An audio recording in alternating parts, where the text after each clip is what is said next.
Life is a mystery to be lived, not a problem to be solved. For science, life is a problem, but for religion, it is a mystery. You have to understand something deeper. There is a space above the heart that comes in a different realm. There is a space below the heart, another realm, and your heart is itself a space. According to Christianity, it is called the Sacred Heart. Sufis call it Qalb. It is very important. This is the center. When your energy reaches to this center, it becomes the center of love. And then comes the states above that. The spaces above the heart center is the throat center, the center of expression. Then third eye, the center of intuition or deep understanding. Deep understanding and expression go hand in hand. One may have power of expression, but no deep understanding. He will not be of any use to humanity because his understanding is shallow. And with shallow understanding, what are you going to share? Then there is a space below. A space below the heart is the set place, a space where there is a duality between right and wrong, good and bad, this and that. Below that are three centers, centers of existential bioenergy or life force, the earth center, then the water center, the center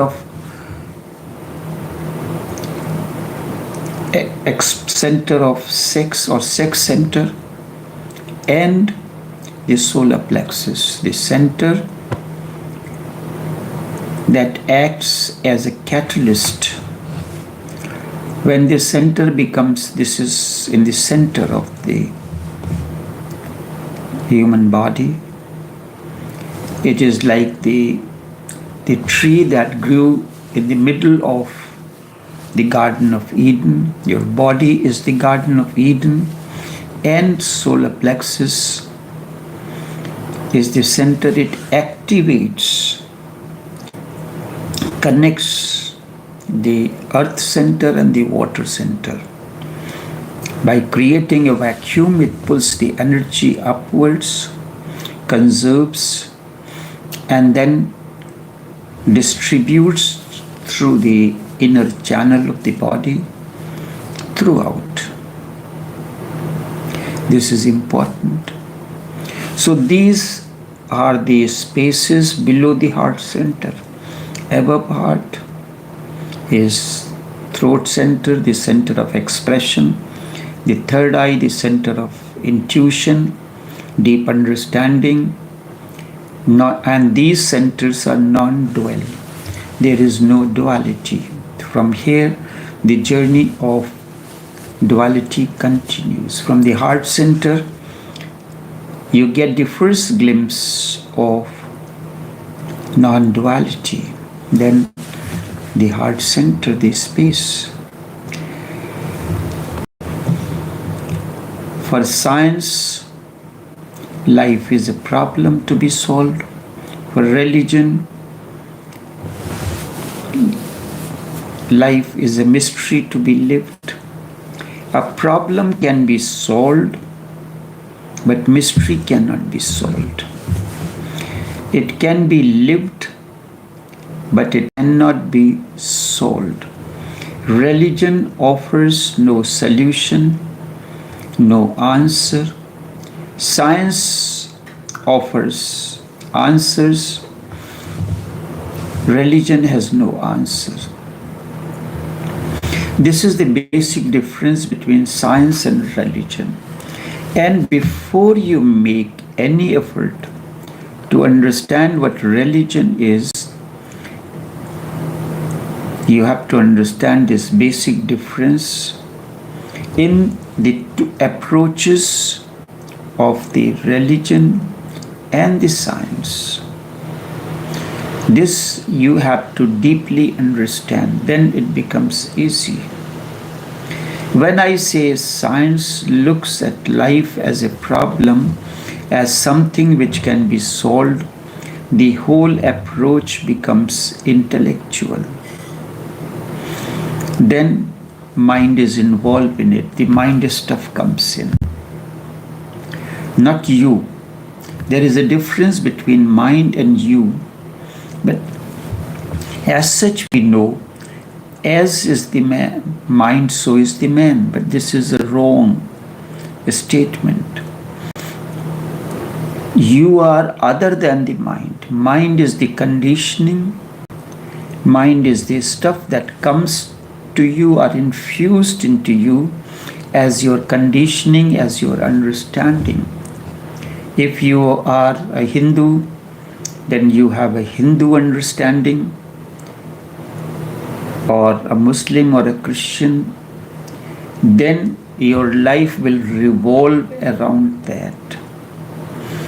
It will be prejudiced, not, and then conditionings, the ego, and so many other things will come into play. The whole approach becomes intellectual. Then mind is involved, not you. You are out of the process. The mind manipulates everything. Your understanding manipulates everything. I see very often the statements of the people, the posts that they do, are guided by the mind stuff. They lose rationality. They do not have the eyes to look at the reality, what it is. Instead, it is blinded by your conditionings. It is like these conditionings put on glasses with different shades. Religion provides different shades, and that you put on your eyes and you look at the world through those eyes. Then mind is involved, not you. You are out of it. The mind manipulates, it comes into play. Mind tackles, the mind penetrates and analyzes the thing based on its conditionings. The mind argues, doubts, experiments, and you are totally out of this process. Hence, this very puzzling phenomena, a scientist may be very keen intellectual as far as his own department of research is concerned. But in ordinary life, we will be just an ordinary human being as anybody else. Nothing is special. Just ordinary in his own branch of knowledge, but maybe genius. Remember, but in life he will be just an ordinary person. Science includes your intellect, not your totality. There is a difference between your intellect is a part of your being, your totality. There are other things also in it. An intellectual has a violence. It is aggressive. Intellect is always aggressive. If you are guided by a particular religious viewpoint, you will be aggressive to put your points. You cannot go beyond that. That is why very few women can be scientists, because the way of the women is totally different. Aggression is not natural to them. Yes, this is not an exception. Intellect is considered to be masculine, aggressive, violent. That is why men are more scientific and women are more towards the other aspect, the religious. Intellect tries to dissect, divide, analyze. Whenever you dissect an alive thing, the life disintegrates. You take a flower. Now a scientist will try to explore the color of the pink rose, and they smell the color of the pink rose is different than that of a yellow rose or an orange rose. So it dissects and separates its color, its fragrance, but in that the aliveness is no more. Only dead parts are left in your hand. That is why science never touches life, although it helps.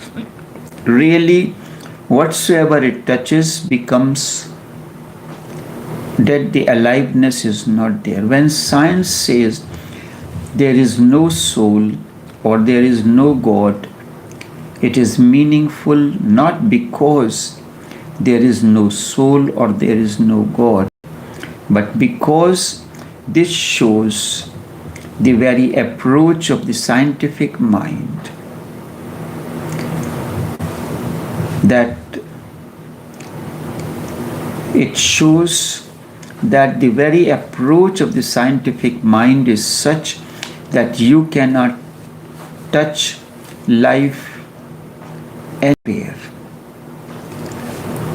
Wherever science touches, death happens. In the very method,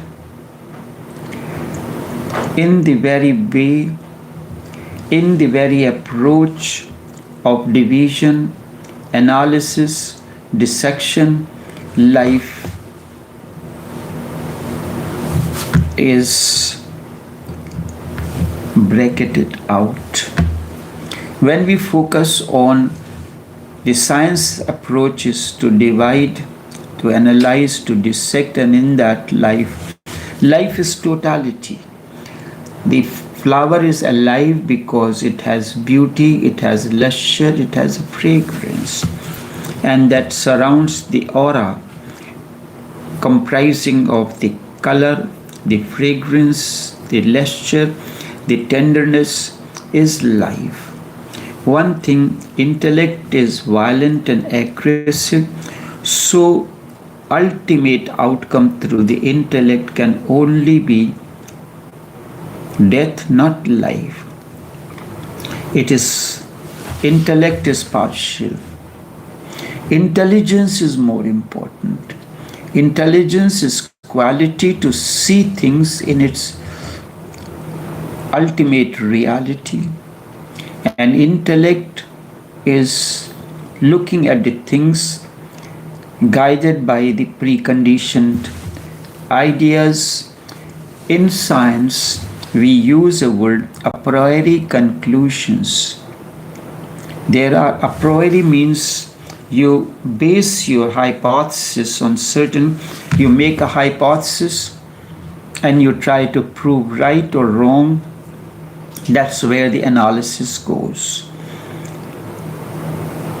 It is not total. There are preconceived ideas, a priori conclusions. There are certain conclusions which are made in advance before the journey begins. Life is, on the contrary, an organic unity. You can know life through synthesis, not through analysis. The greater the synthesis is, higher the form of the life that evolves out of it. What is the synthesis? The fragrance, the beauty, the luster are integrated in such a way that when you see a flower, everything is harmonized or synthesized. The fragrance of the flower is not separate. It is the ingredients of which the flower is composed of, and how the process of the flower assimilates and synthesizes these elements. It becomes it becomes the liveness. You take different ingredients, and when you blend different spices, a process, a technique, you synthesize. You are not analyzing when a particular dish is made. You are bringing them together in a harmonious blend. The spices, the condiments, the vegetables, or whatsoever it is. So you are focusing on its color, fragrance, taste, and everything else. So it becomes alive. It is organic unity. Life is an organic unity. You can know life through synthesis, not through analysis. The greater the synthesis, higher is the form that evolves.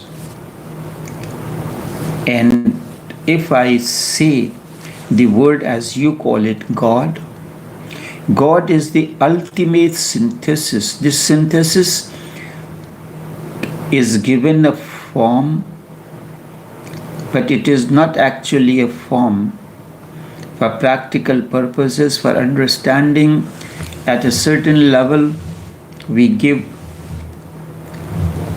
it a form. God is the ultimate synthesis, the total unity, just as when you make tea, 5 ingredients are put into it: water, sugar, tea leaf, milk, and fire that assimilates the heat. The qualities into togetherness brings synthesis or harmony, and that ultimate is tea, where all the elements are embedded in such a way that everyone loses its significance. This is godliness, or this is divinity, or this is totality. God is the ultimate synthesis, the total unity, the wholeness of existence. Wholeness of existence. Not a puzzle, but the ultimate synthesis of all that is. It includes everything. Everything that is in existence, put all together, that what comes out is existence. The stars, the planet, the rivers, the mountains, the oceans, everything put together is the synthesis. Matter is, and what is matter is the ultimate analysis of all that is. So science comes to atomic materiality, and religion comes to cosmic consciousness. What science does? Atomic materiality. Each matter is atomic in nature. Religion comes to cosmic consciousness. Science moves downwards to the last. To, like, see, it breaks the matter into atoms. Atoms have neutrons, protons, and electrons. Electrically charged particles that orbit around the nucleus. So it comes to the last ingredient, moves downward to the lowest denominator, and religious moves upward to the highest denominator. What is the highest? The water is the lower, it is moved downwards. It is a downward. You have one flower, you analyze it, you dissect it, you bringing it into its components. That is what science does. It is a downward movement, and religion is upward movement. The making the tea is an upward movement where you put all the ingredients and allow it to go through a process, and then the ultimate synthesis of 5 elements comes in. So in life, yes, when you have to study, you can study the roles and functions of each ingredient separately, but the process, this is in case of a religion, it is already there. When all the centers, the energy flows through the different channels. It is conserved in root center, which is the center of where the existential bioenergy comes in, as if it is the initial charge of the laptop or any smartphone that you buy from the market. Then you have to continue to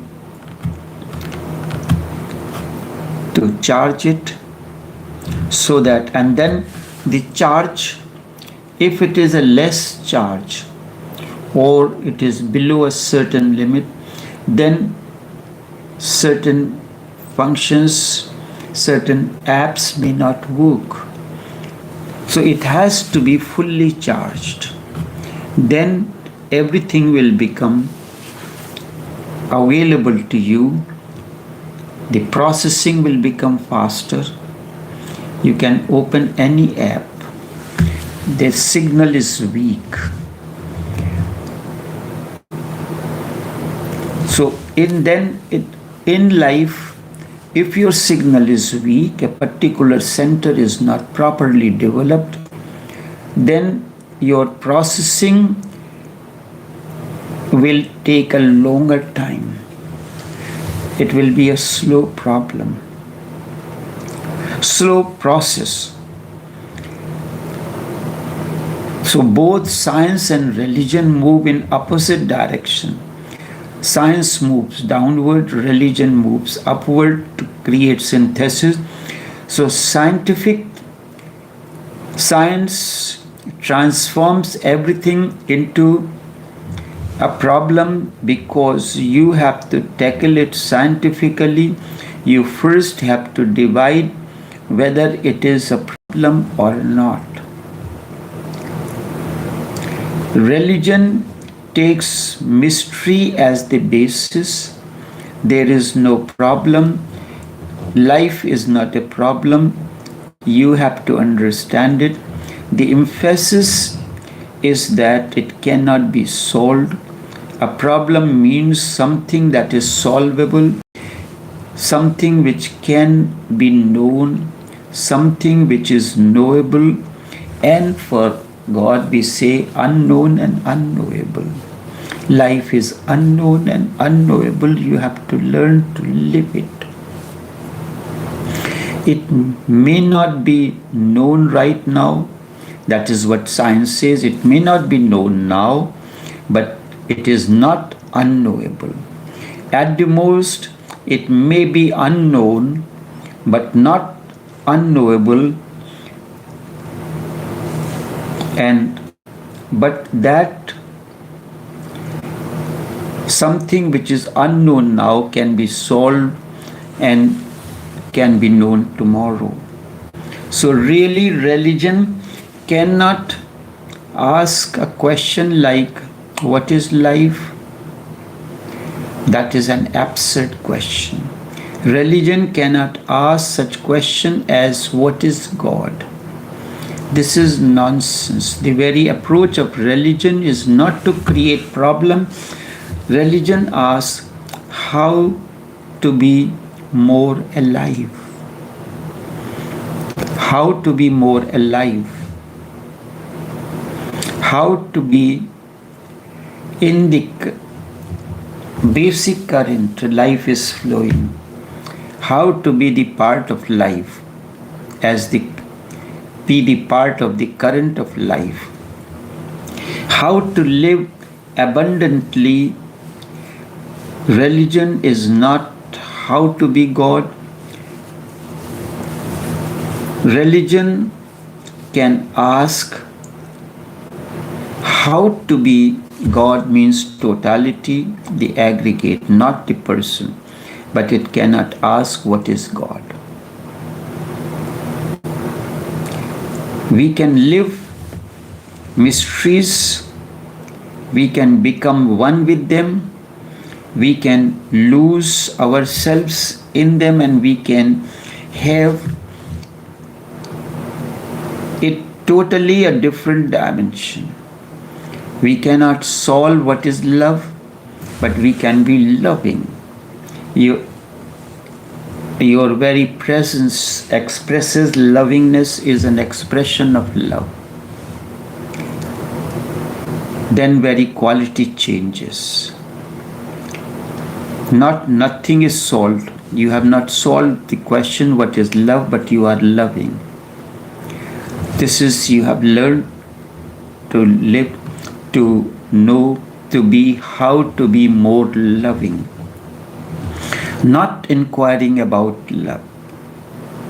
This is the basic difference, and with this difference, then we can proceed forward.